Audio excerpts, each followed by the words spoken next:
জিয়া রহমানের 4.5 বছরের যে শাসন, এই শাসন আলোচনা করলে তিনি একটা নতুন রাজনীতি দিয়েছিলেন, একটা নতুন রাজনীতি।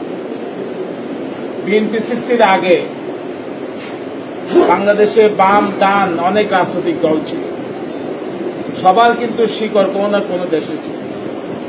একটা উদারপন্থী দল ছিল, স্বাধীনতা যুদ্ধের নেতৃত্ব দিচ্ছে, তারাও কিন্তু এক দেশের কাছে বন্ধক রেখেছে। তো জিয়া রহমান বুঝলেন যে এরকম রাজনীতি বাংলাদেশে হবে না।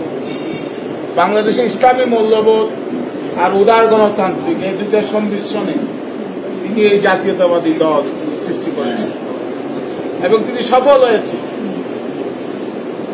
তিনি বাকশাল থেকে বহুদলীয় গণতন্ত্র প্রতিষ্ঠা করেছিলেন, তিনি সংবাদপত্রের স্বাধীনতা দিয়েছিলেন, তিনি মুক্তিবাদের অর্থনীতি সৃষ্টি করেছিলেন। আজকে যে আমরা সকলেই তার আদর্শের উপর ভিত্তি করে, তার প্রতিষ্ঠিত নীতির উপর ভিত্তি করে বাংলাদেশের নীতি এখন এটা জাস্ট আমরা ফলো করতেছি, যে দলে আসুক ফলো করতেছি। জিয়া রহমান খুব সাদা সিধা ছিলেন, এখন যে রাজনীতিবিদরা যে জীবন যাপন করেন সম্পূর্ণ ভিন্ন ছিলেন। বিএনপি হল জাতীয়তাবাদী শক্তি, দেশপ্রেমিক শক্তি। বিএনপি বাংলাদেশপন্থী, আমরা বারবার বলছি আমাদের বাইরে কোনো বন্ধু নাই, যার কারণে সবসময় একটা বুলেট তারা করে ফিরে।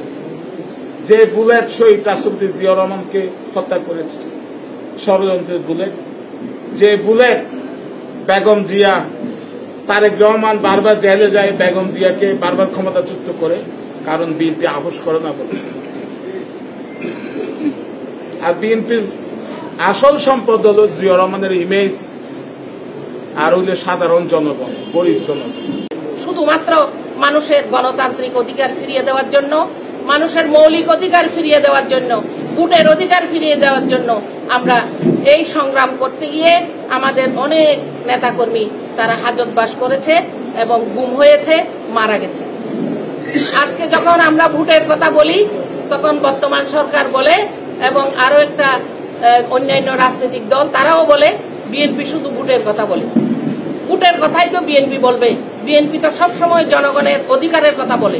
জনগণ যাতে ভোট দিয়ে তাদের প্রিয় নেতাকে দেশ চালাবার জন্য বেছে নিতে পারে সেই কথাই বিএনপি বলে। এখন যেহেতু আমাদের প্রিয় নেতা জনাব সালাউদ্দিন আহমেদ বিএনপির একজন বলিষ্ঠ নেতা, তিনি মুখপাত্র হিসাবে সব জায়গায় ভোটের কথা বলছেন, সেই কারণে তার বিরুদ্ধে নানান প্রপাগান্ড শুরু করেছে, তার বিরুদ্ধে নানান ষড়যন্ত্র শুরু করা হয়েছে।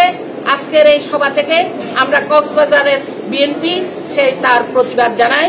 তার জন্য আমরা তাদের সেই যে আমরা তীব্র ক্ষোভ প্রকাশ করছি।